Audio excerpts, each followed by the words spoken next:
గోర వార్తాలోకంకు స్వాగతం.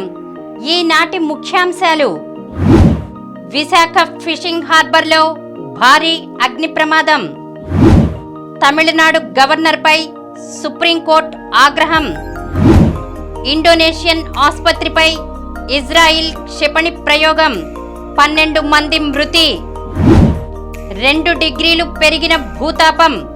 ఇంతటి పెరుగుదల ఇదే తొలిసారి. విద్యార్థులు కాలేజీకి రాకుంటే తల్లిదండ్రులకు కాల్ చేయండి. వివాహ వ్యవస్థ ఒడిదుడుకులకు గురికాకుండా చూడాలి. చంద్రబాబుకు బెయిలు. స్కిల్ కేసులో సిఐడి వాదనకు ఆధారాలు లేవు, స్పష్టం చేసిన హైకోర్టు. ముఖం పొడిబారకుండా ఉండాలంటే ఇలా చేయండి. సీతాఫలంతో ఎన్నో ఆరోగ్య ప్రయోజనాలు. ఈరోజు వార్తలను చూద్దాం. విశాఖ ఫిషింగ్ హార్బర్లో భారీ అగ్ని ప్రమాదం. విశాఖపట్నం ఫిషింగ్ హార్బర్లో ఆదివారం రాత్రి ఘోర అగ్ని ప్రమాదం చోటు చేసుకుంది. ఓ బోటులో అకస్మాత్తుగా మంటలు చెలరేగడంతో ఈ దుర్ఘటన జరిగింది. ఈ ప్రమాదంలో మొత్తం 45 బోట్లు కాలిపోయాయి. ఉద్దేశపూర్వకంగానే కొందరు మద్యం మత్తులో ఈ బోట్లకు నిప్పు పెట్టినట్లు పోలీసులు ప్రాథమికంగా అనుమానించినప్పటికీ అది నిర్ధారణ కాలేదు. ప్రమాద సమాచారం తెలిసిన వెంటనే సీఎం జగన్ తీవ్ర దిగ్భ్రాంతి వ్యక్తం చేశారు. బాధిత మత్స్యకారులను ఆదుకునే విషయంలో ఆయన చాలా ఉదారంగా స్పందించారు. దగ్ధమైన బోట్ల విలువలో 80% మేర పరిహారంగా అందించాల్సిందిగా అధికారులను ఆదేశించారు. అలాగే ఈ ఘటనపై లోతైన దర్యాప్తు జరిపి కారణాలు వెలికి తీయాలన్నారు. తొలుత ఆదివారం అర్ధరాత్రి కొంతమందితో కలిసి ఓ యూట్యూబర్ హార్బర్లోని 0 నెంబర్ జెట్టీలో లంగర్ వేసి ఉన్న బోటులో మందు పార్టీ చేసుకున్నాడని, వారిలో వారికి గొడవ మొదలై నిప్పు పెట్టడంతో ఈ ప్రమాదం జరిగిందని అనుమానించారు. అలాగే యూట్యూబర్కు చెందిన బోటును మరొకరికి అమ్మారని, కొనుగోలు చేసిన వ్యక్తి ఆ సొమ్మును సకాలంలో ఇవ్వకపోవడంతో బోటును తగలబెడతానని కొన్నాళ్లుగా హెచ్చరిస్తున్నాడని, అలా ఆదివారం అర్ధరాత్రి అన్నంత పని చేశాడన్న ప్రచారం కూడా జరిగింది. సంఘటనా స్థలంలో ఉండి తగలబడిపోతున్న బోట్లను తన సెల్ ఫోన్లో యూట్యూబర్ చిత్రీకరించి తన యూట్యూబ్లో ఉంచడం కూడా ఈ అనుమానాలకు బలం చేకూరింది. దీంతో పోలీసులు యూట్యూబర్తో పాటు మరొకరిని అదుపులోకి తీసుకున్నారు. ప్రాథమిక విచారణలో అది నిర్ధారణ కాకపోవడంతో ప్రమాదవశాత్తు అగ్ని ప్రమాదం సంభవించిందని పోలీసులు కేసు నమోదు చేశారు. మరోవైపు ఈ జెట్టీలో 10 రోజుల క్రితం వరకు సీసీ కెమెరాలు ఉండేవి. కానీ హార్బర్ ఆధునికీకరణ పనుల కారణంగా వీటిని తొలగించారు. దీంతో ఘటనపై దర్యాప్తునకు ప్రతిబంధకంగా మారింది. తమిళనాడు గవర్నర్పై సుప్రీంకోర్టు ఆగ్రహం. ఆమోదముద్ర కోసం తన వద్దకు వచ్చిన బిల్లులకు 3 ఏళ్లుగా ఇంకా ఏ నిర్ణయమూ వెల్లడించని తమిళనాడు గవర్నర్ ఆర్ఎన్ రవిపై సర్వోన్నత న్యాయస్థానం సోమవారం ఆగ్రహం వ్యక్తం చేసింది. డిఎంకే సర్కార్ అసెంబ్లీలో ఆమోదింపజేసిన బిల్లులను గవర్నర్ ఉద్దేశపూర్వకంగా తొక్కిపెడుతున్నారంటూ తమిళనాడు రాష్ట్ర ప్రభుత్వం దాఖలు చేసిన పిటిషన్పై విచారణ సందర్భంగా సుప్రీంకోర్టు పై విధంగా స్పందించింది. ఈ పిటిషన్ను సుప్రీంకోర్టు ప్రధాన న్యాయమూర్తి justice DY Chandrachud, justice JB Pardiwala, justice Manoj మిశ్రాల ధర్మాసనం విచారించింది. పంజాబ్ ప్రభుత్వ కేసులో మేం ఆదేశాలు జారీ చేసేదాకా తమిళనాడు గవర్నర్ పెండింగ్లో ఉన్న బిల్లులకు ఆమోదముద్ర వేయలేదు. 3 ఏళ్లు ఆయన ఏం చేసినట్లు? ఇదే తరహా పంజాబ్ ప్రభుత్వ కేసులో నవంబర్ 10న మేం ఆదేశాలిచ్చాకే అది చూసి ఆర్ఎన్ రవి పాత బిల్లులపై నిర్ణయం తీసుకున్నారు. ఇంతటి తీవ్ర నిర్లక్ష్య వైఖరి ప్రమాదకరం అని ధర్మాసనం ఆగ్రహం వ్యక్తం చేసింది. ఇండోనేషియన్ ఆసుపత్రిపై ఇజ్రాయిల్ క్షిపణి ప్రయోగం, 12 మంది మృతి. గాజా స్ట్రిప్లో అతిపెద్దదైన అల్ షిఫా ఆసుపత్రిని దిగ్బంధించి రోజుల తరబడి తనిఖీలు చేస్తూ హమాస్ ఆయుధాలు, సొరంగాల ఫోటోలు విడుదల చేస్తున్న ఇజ్రాయెల్ సైన్యం ఇప్పుడు ఉత్తర గాజాలోని ఇండోనేషియన్ హాస్పిటల్ను లక్ష్యంగా చేసుకుంది. ఇక్కడ పెద్ద సంఖ్యలో రోగులు, క్షతగాత్రులు, వేలాది మంది సామాన్య పాలస్తీనియన్లు ఆశ్రయం పొందుతున్నారు. సోమవారం ఇజ్రాయెల్ సైన్యం హఠాత్తుగా ఇండోనేషియన్ ఆసుపత్రిపై క్షిపణులు ప్రయోగించింది. ఈ దాడిలో ఆసుపత్రి 2వ అంతస్తు ధ్వంసమైంది. కనీసం 12 మంది మరణించారని గాజా ఆరోగ్య శాఖ వెల్లడించింది. ఇండోనేషియన్ హాస్పిటల్కు 200 మీటర్ల దూరంలో ఇజ్రాయిల్ యుద్ధ ట్యాంకులు మోహరించాయి. సమీపంలోని భవనాలపై ఇజ్రాయిల్ షార్ప్ షూటర్లు మాటు వేశారు. ఆసుపత్రులపై ఇజ్రాయిల్ వైమానిక దాడులు ఉధృతం చేయడం ఆందోళన కలిగిస్తోంది. ఆసుపత్రుల్లో హమాస్ స్థావరాలు, ఆయుధ నిల్వలు ఉన్నాయని, వాటిని ధ్వంసం చేయక తప్పదని ఇజ్రాయిల్ తేల్చి చెబుతోంది. ఇజ్రాయిల్ దాడుల్లో గాజాలో మృతుల సంఖ్య 13,000కు చేరిందని గాజా ఆరోగ్య శాఖ వెల్లడించింది. 2 డిగ్రీలు పెరిగిన భూతాపం. ఇంతటి పెరుగుదల ఇదే తొలిసారి. భయపడుతున్నంత అవుతోంది. మితిమీరిన కాలుష్యం, ఇంధన వాడకం, అడ్డు అదుపులేని పారిశ్రామికీకరణ, విచ్చలవిడిగా అడవుల నరికివేత భూమిని శరవేగంగా వినాశనం వైపు నెడుతున్నాయి. వీటి వల్ల భూతాపోన్నతి అతి త్వరలో 2 డిగ్రీల అంతిమ హద్దును దాటుతుందని, అదే జరిగితే సర్వనాశనమేనని పర్యావరణ ప్రియులు, శాస్త్రవేత్తలు కొన్ని దశాబ్దాలుగా హెచ్చరిస్తుండడం తెలిసిందే. ఈ పెను విపత్కర పరిస్థితిని నివారించడమే ఏకైక లక్ష్యంగా చిన్న పెద్ద దేశాలన్నీ దశాబ్దాలుగా మేధోమథనం చేస్తున్నాయి. గ్లోబల్ వార్మింగ్కు అడ్డుకట్ట వేసేందుకు భారీ లక్ష్యాలు నిర్దేశించుకుంటూ వస్తున్నాయి. అందుకు $100 కోట్ల కేటాయిస్తున్నట్లు ప్రకటనలు చేస్తున్నాయి. అవన్నీ కాగితాలకే పరిమితమవుతున్నాయని, ఆ లక్ష్యాల సాధనకు క్షేత్రస్థాయిలో చేస్తున్నదేమీ లేదని తేలిపోయింది. నవంబర్ 17న అంతటి విపత్కర పరిస్థితిని భూమి తొలిసారిగా రుచి చూసింది. భూతాపంలో గత శుక్రవారం తొలిసారి ఏకంగా 2 డిగ్రీల పెరుగుదల నమోదైంది. భూగోళాన్ని మనం శరవేగంగా వినాశనం దిశగా నెడుతున్నామనేందుకు ఇది తాజా హెచ్చరిక సంకేతమేనని సైంటిస్టులు ఆందోళన వ్యక్తం చేస్తున్నారు. విద్యార్థులు కాలేజీకి రాకుంటే తల్లిదండ్రులకు కాల్ చేయండి. విద్యార్థులు కళాశాలలకు రాకుంటే తొలి గంట తర్వాత వారి తల్లిదండ్రులకు ఫోన్ ద్వారా సమాచారం అందించే ఏర్పాటు చేయాలని ఆర్జేడీలు, డీవీఈఓలకు ప్రభుత్వ ప్రధాన కార్యదర్శి ప్రవీణ్ ప్రకాష్ ఆదేశాలిచ్చారు. నెల్లూరు జిల్లా ఉలవపాడు ప్రభుత్వ జూనియర్ కళాశాలలో గత శనివారం తనిఖీలు నిర్వహించిన తనకు అక్కడ 125 మంది విద్యార్థులకు గాను 60 మందే హాజరైన విషయం తెలిసిందని తెలిపారు. దాదాపు 50% మంది కళాశాలకు రాలేదని, కానీ 8 మంది జూనియర్ లెక్చరర్లున్నారని పేర్కొన్నారు. వివాహ వ్యవస్థ ఒడిదుడుకులకు గురికాకుండా చూడాలి. మహిళకు తన శరీరంపై హక్కు ఉందని, ఆమెకు ఇష్టం లేకుండా భర్త అయినా లైంగిక చర్యకు పాల్పడితే రేప్ కేసు నమోదు చేయడం ఆహ్వానించదగిన పరిణామమని ఆంధ్రప్రదేశ్ మహిళా కమిషన్ చైర్పర్సన్ వాసిరెడ్డి పద్మ అన్నారు. అదే సమయంలో స్త్రీల హక్కులను పరిరక్షిస్తూ వివాహ వ్యవస్థ ఒడిదుడుకులకు గురికాకుండా అవగాహన కల్పించి కొత్త చట్టాలను సమర్థవంతంగా అమలు చేయాలని కేంద్ర ప్రభుత్వాన్ని కోరారు.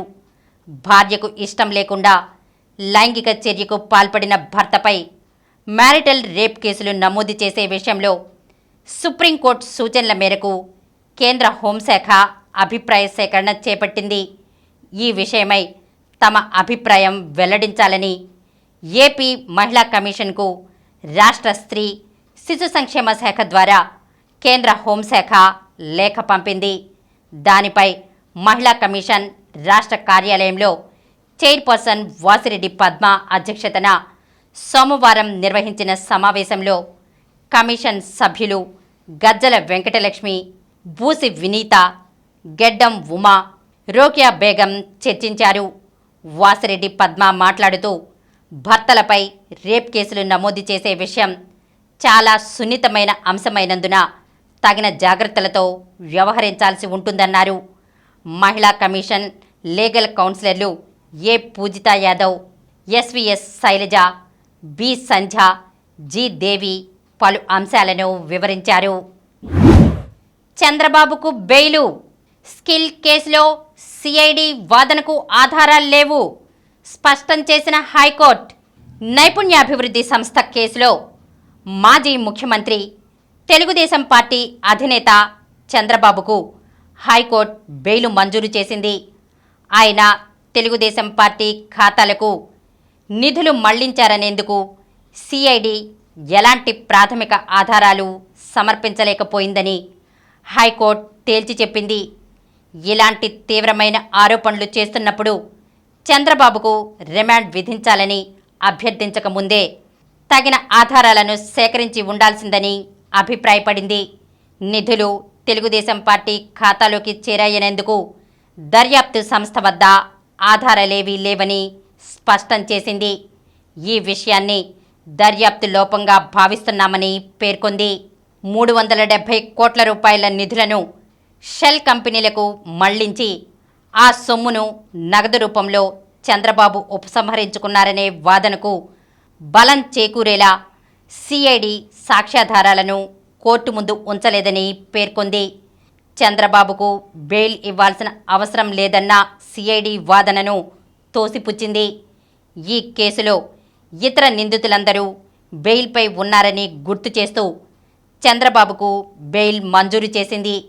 అక్టోబర్ 31న మధ్యంతర బెయిల్ మంజూరు సందర్భంగా ర్యాలీల నిర్వహణ, రాజకీయ సమావేశాల్లో పాల్గొనకుండా విధించిన షరతులను ఈ నెల 29 నుంచి సడలిస్తున్నట్లు పేర్కొంది.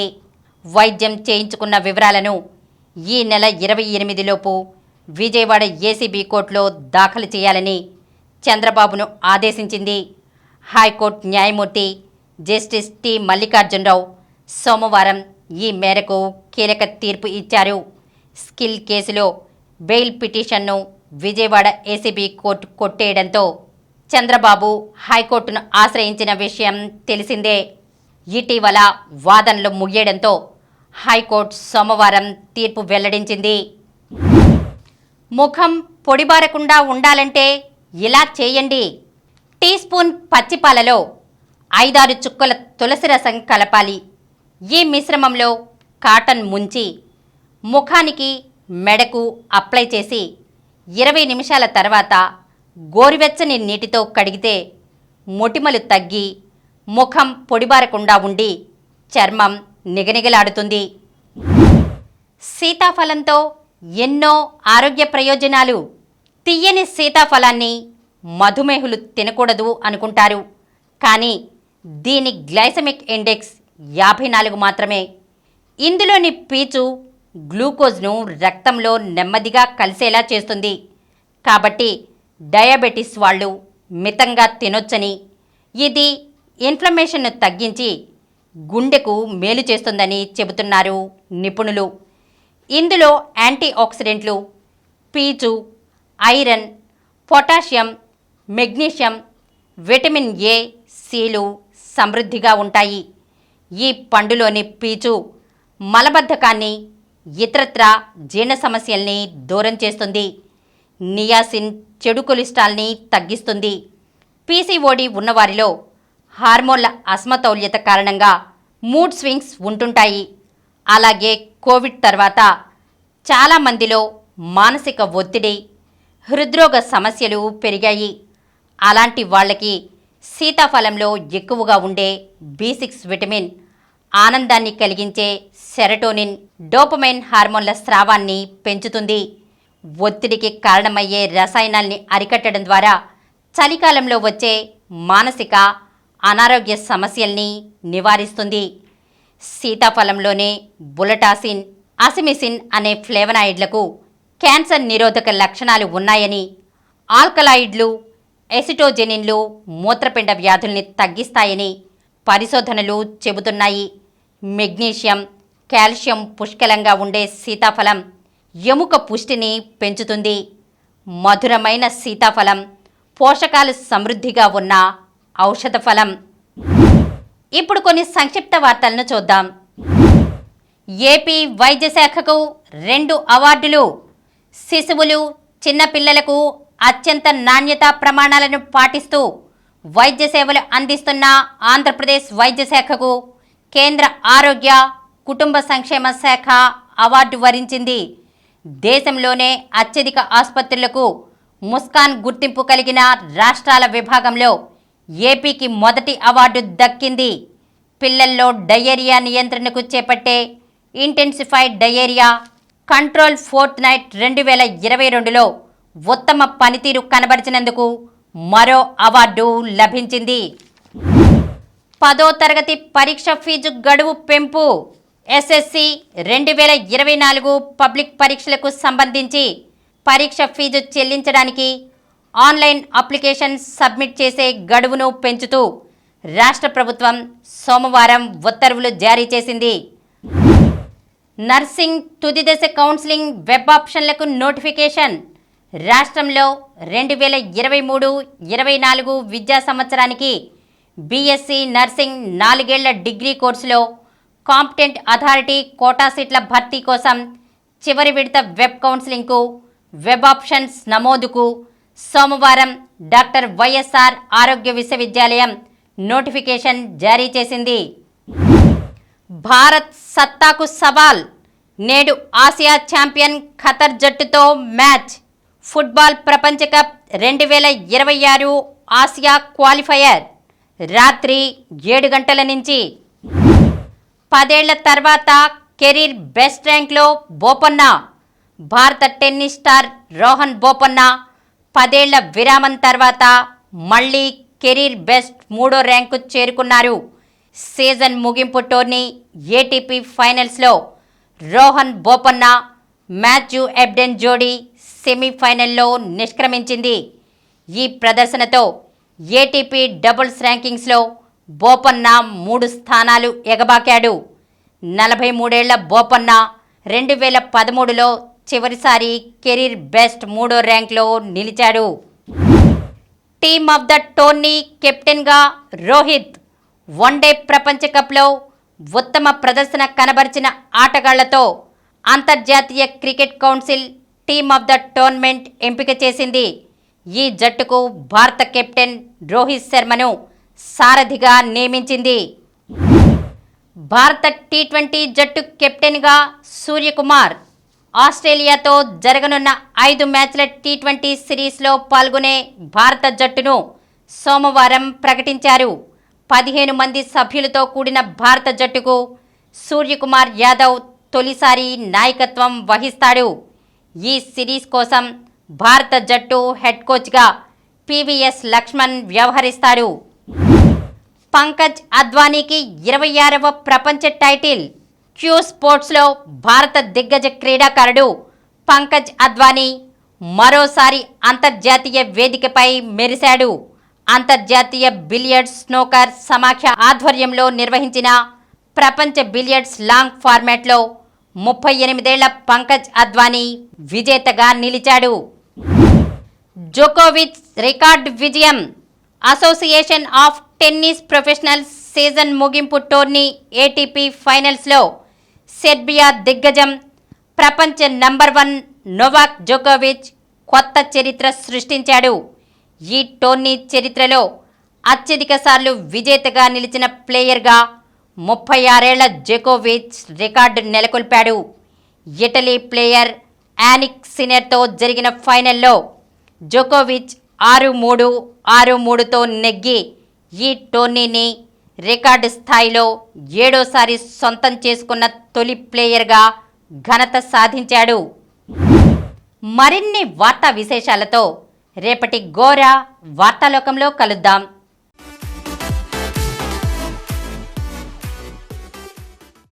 ప్రతిరోజు వార్తా విశేషాల కోసం అనతి కాలంలోనే 20 కోట్ల వ్యూస్కు చేరువలో ఉన్న డాక్టర్ సమరం మల్టీ ఛానల్ నెట్వర్క్ సమర్పించు ఘోర వార్తాలోకంకు సబ్స్క్రైబ్ చేయండి, లైక్ చేయండి, మీ ఫ్రెండ్స్కి షేర్ చేయండి.